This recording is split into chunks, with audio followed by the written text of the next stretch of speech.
Hey, how are you? Hey Jason, I'm good. How are you? I'm good. Thanks for taking the time to chat today. Yeah, thanks for having me. I got to see the movie with the best audience in the world, the Fantasia audience. Yeah, yeah, Yeah.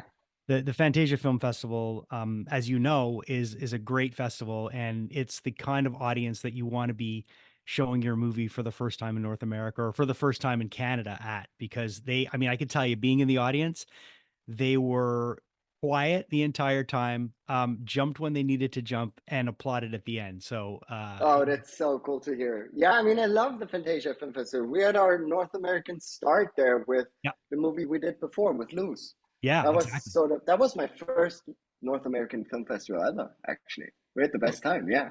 That's what Mitch Davis said when he introduced the film, how you had gotten your start. And it was so nice for the Yeah. article to see you come back.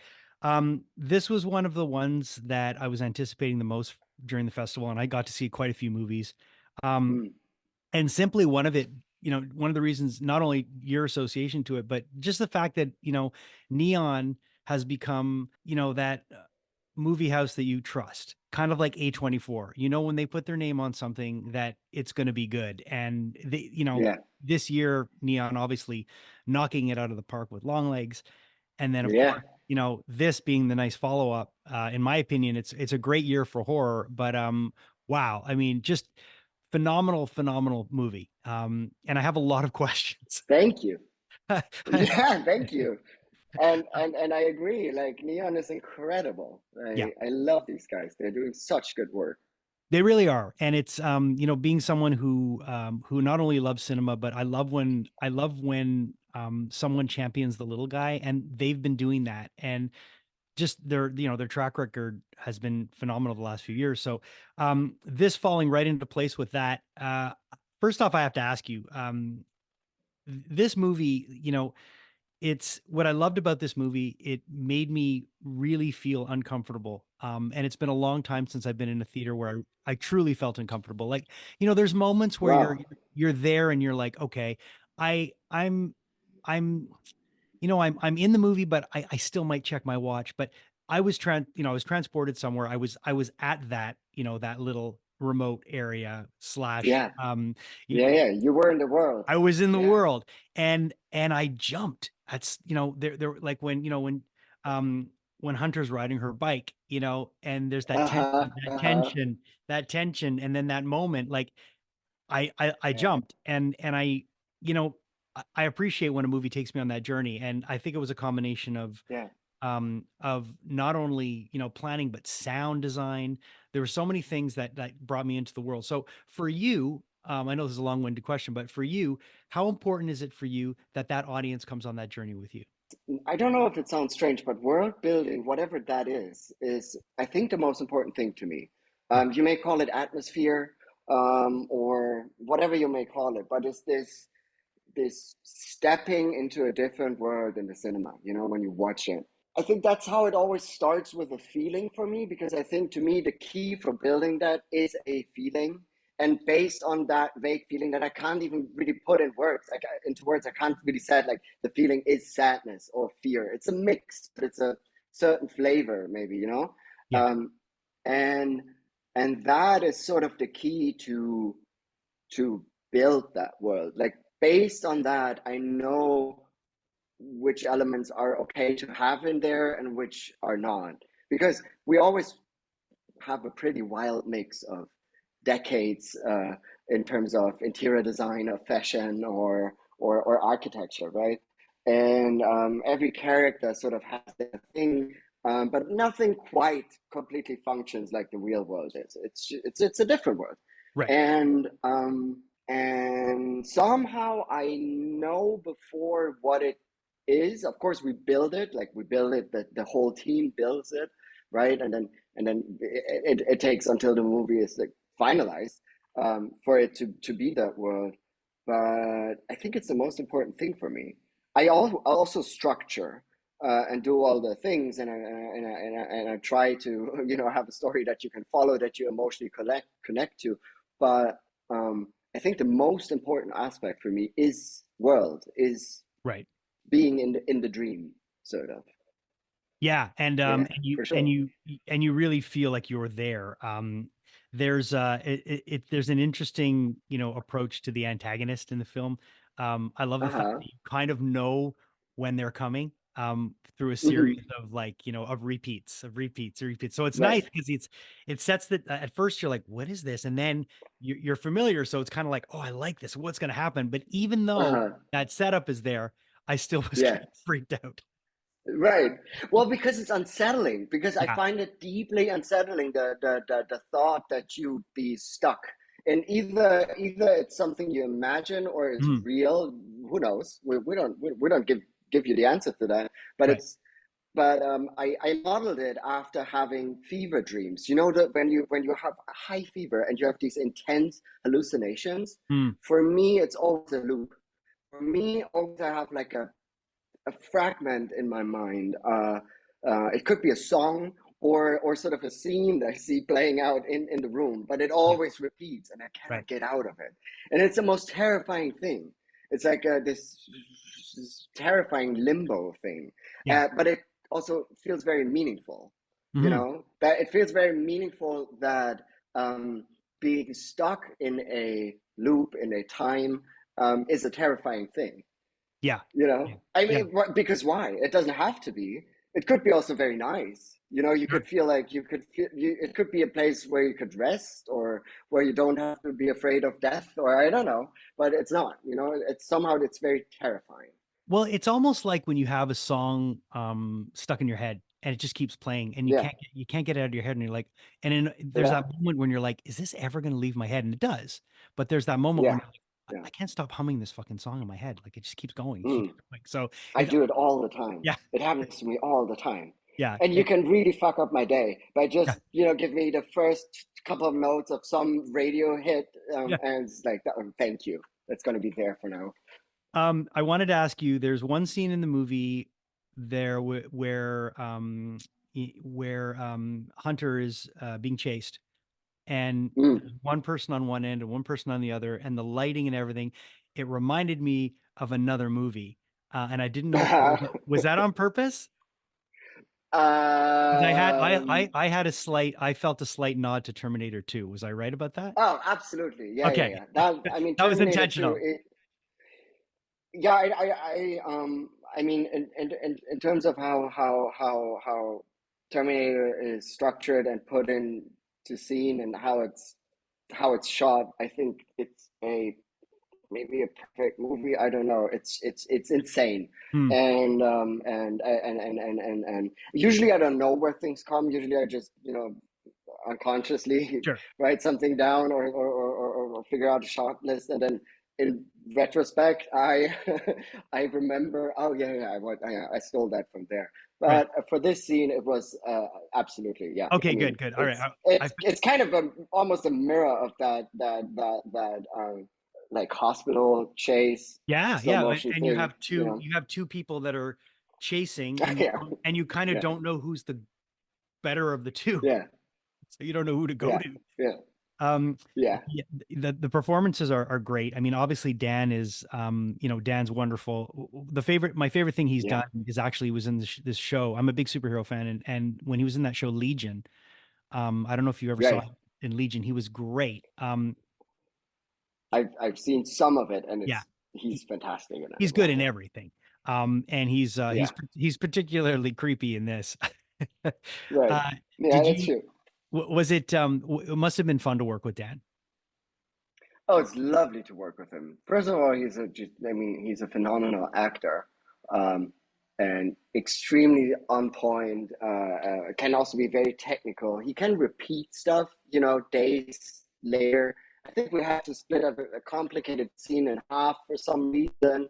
We shot half of it, then we had to move on and come back to it a week later. And just the precision that he can, get back into a scene and just pick up where we left this. I don't know. I don't know how somebody can do that. But on top of that, he's just also the loveliest guy. Like we Yeah, became friends so fast, and it's so fun to work with him and to hang out and joke around. And I think why he's so creepy is also because he is just also kind of very charming while yeah, being yeah, creepy. Um, because he brought also, I think he brought a healthy dose of himself into the role, you know, as great actors do. Yeah. That doesn't mean that he failed to become somebody that he's not. I don't mean that, but I really like how he, you know, plays out as his own inherent charm. You know, I love that. Oh yeah, and from the get go, I mean, you feel that it's Mm-hmm. like, oh, this guy is creepy. Just Uh-huh. from the minute they arrive, you know, it's just there's Yeah.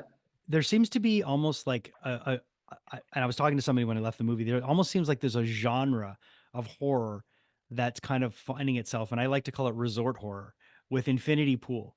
You know, and Uh-huh. people that go to Yeah. these places and things happen. And I know this is Yeah. obviously this is kind of like, you know, going to camp or going to out in the woods, but this is almost a different thing. Sure. You're going to somewhere that's, you know, it's nice, it's beautiful, it should be Yeah. picturesque, it should be high end. And Infinity Pool gave me that same kind of vibe. So, and I was like, and I know it's not a conscious thing, but it almost seems like someone's going to Yeah. start Yeah. saying this is resort horror. I'm with you. It's or I think resort horror is a certain flavor of it, Mm, but I think there's also just like hotel horror yeah, right. because there's something special about hotels, isn't there? Oh, Just definitely. Yeah, inherently, what yeah, is it? yeah. Is it that you're very close to a lot of people you don't know? Yeah. Like door to door? Is it that? Is it that you don't know them? I don't know what it is, but something, you know, the corridors of hotels, Oh yeah, yeah. not knowing who's next to you. There is something there. And also, a hotel is sort of a miniature, right? A Mm. miniature of I don't know, a city or a society. It Well, it's can kind of be, at it's least. like a home, like right. You're supposed to. So the hotel is strange because you're supposed to show up to a hotel and be comfortable and feel like you're at home, and you have all the you know somewhat of the comforts of home. You have a bed, you have a bathroom, you have a place to put your clothes, Right, you know. But right. it's Yeah. not. And you know, No. a day And before, regularly, a stranger comes into your room yeah, and fixes your bed yeah. and sees all your stuff, right? So Yeah, there's so much. I think there's so much opportunity to do so many crazy things in a hotel. So I can understand why it's kind of been a theme in horror for so long. yeah, But yeah. I that mean, it's just such a good thing for a story. I don't know. It's just infinite opportunities, right? And people can come back. It's very healthy because it's on yeah. one place, so you have organic ways to have characters return and stuff. But sorry, I interrupt you. No, not at all. Come on, please. It's a conversation. Yeah. There's a movie is beautifully shot. And there's one shot in particular. And you know what and again, it's so hard to talk about this without giving it away, and I don't want it to be a spoiler interview, but there's Yeah, there's a you know. point where you know, Hunter is being chased, and Uh-huh. all of these things come down at once. And Oh just yeah, yeah, yeah. how hard was it to get that shot? And was it a one time? I mean, it had to be a one time thing. You couldn't do that. Well, we were prepared to give it another day or two of reset and then Okay. shoot it again if it wouldn't work out. But it Right. did work It out the did. first You time. must have been And so I happy when it did. oh yeah. That was nerve-wracking. I think we had like six cameras set up. So Wow. or at least four. I can count them right now. Wait, one, two, three, four. I think we had four cameras, all 35 millimeters, but one crash camera that they, I think, put in a little cage that was a digital camera. So Okay. we had we had four cameras, and I think most of them were shooting high speed. So we had to use a lot of light, right? Yeah. Um, because we didn't know how fast it should happen. So Right. um, so we shot high speed, and then and I knew it's not super easy to just speed up high speed when you don't want it Right. because the sort of the shutter is off, right? People don't have like motion blur anymore in them, or things don't have a motion blur, and it looks odd. It looks weird, you know. So you kind of have to make a decision. But I'm happy we did shoot it in high speed because I think it was important for that. Was the actor able to actually push that over himself, or was there some help? Oh yeah, yeah. Nope, he did it. That was He great. did it. I think they prepared it in a way that could have helped him, but we figured out that the stuff in it wasn't that heavy. Right. So if he really spread out his arms and leaned in with his full body weight, he was able to do it. Yeah, and So that was great. So we could have really did it in one thing, you know. oh, it was great. And what's phenomenal about that is that, I love when people in movies do those kind of things that you always wish you could do. Like I would always love to just push something down and just see it domino. So You know where does I mean, fuck it. It's a little bit of a spoiler, but I'll tell you where I got it from, and then you can think about cutting it out or not. But okay. I was writing that script, so at the time, my wife and I we've just moved to Berlin, Germany, and we were living in this tiny. You can't even call it a studio apartment. It was a room with a mattress, a tiny kitchen nook. It was beautiful, but Yeah. that was all we had at the time. So. Um, she went out to work and I had a desk, but I had to get out of this room, so I always went to this beautiful public library in the center of Berlin, Mm. which actually Wim Wenders shot there for the Wings of Desire movie. Like Okay. the Yeah. angels walk through this big library and hear everybody talk in their minds, Yeah. and that's where I shot. It's a beautiful place, like a church for focusing on work. It's great. um, and there were all those bookshelves, and they were very close to each other. And when you sit there and you're trying to imagine like action scenes and stuff like this, your mind wanders. I Yeah. think that's also why the last act sort of kind of looks like being in a public library or in a public building like that with the carpeted floor and stuff. It all felt very much like the place where I filmed it. And yeah, you're absolutely right. You see six bookshelves one behind Yeah. each other, and Like you're I want to just do like, that ooh, once in my life. I just wanna, It's a wonderful film. Again, I had so much fun in the theater, and I think it's an experience that people should try to have in the theater if they can. I agree. It, so I just lastly before, because I know we're going to run out of time. Tell me about working with Hunter because, you know, talk about a versatile actor. Just really grabbed the role, embodied it, and like was put through her paces. I mean, my God, like just you know, like I know. that poor kid. Yeah. I mean, um, we I'm trying to remember how many accidents that character has, but quite a few, Well, and let they me get see. Let's worse and see. worse Yeah, yeah. every They just time. and they do like they really do. And It's just always worse. yeah, Yeah, but obviously we fake that Hunter didn't really had no, of these course. accidents, but she's getting in more and more of let's say emotional accidents and instances too, and that Mhm. Sure. really, that costs something if you wanna act that right to a certain degree. I mean, it's not real, but it's demanding to do this, and Hunter has this incredible way of doing that. She has this incredible way to be very emotional, to really, be emotionally naked in front of the camera with a certain relaxed way of doing it that Mm, I think is an insane talent. It may be the greatest one for actors to have, to do it in a that it doesn't feel forced. And part of that is that she felt so connected to the script, I think, and the camera character, and there was something in it that just really resonated with her. She told me that very early on, and I watched her. I watched her perform in Euphoria, because when Hunter was recommended to me, I didn't know the show, so I watched her parts, and then I read that it was the first time she was in front of a camera as an actor, yeah. and I thought that was incredibly impressive. Yeah. And just watching her, I figured out really fast that she could be the right person for it.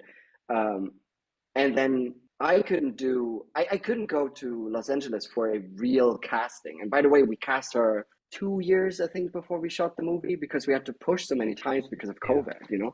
Right. Right. So it was quite early. And I wanted to go to Los Angeles to to do a real casting and meet people for real, but the borders were shut. Like the U.S. borders, and then no flight were going from Germany anymore, and so we had to do it via tape.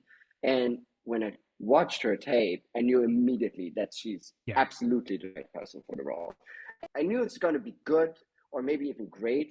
But then when we started shooting the movie and we had to get the family's house, I'm not going to spoil these scenes, but the house the family moves in out of the way first. That was our first location to be, that we Right. had to shoot. So we had all these intense scenes in the first days. So of course you always start easy, and so everybody gets to know everyone else. But I think like day 2 or day 3, we had those intense emotional scenes already. Oh, right. And Yeah. Yeah. I know what you're yeah, talking about. Yeah. and when Hunter fired off that, fireworks of emotions there, I knew like, oh, this is not only going to be great, this is going to be really special. And she will, carry and follow that whole story through her character. And so she did, I think.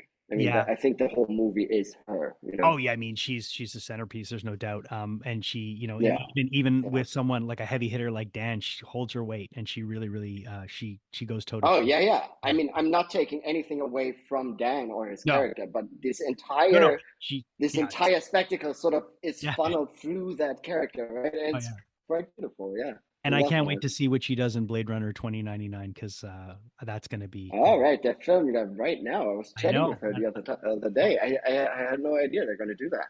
Yeah, it's my favorite franchise and favorite movie of all time. So I'm glad that she's part of it. Tillman, thank you for taking the time. Really appreciate it. Congratulations. It's a great movie, and I wish you nothing but success. Thank you, Jason. Thanks for having me.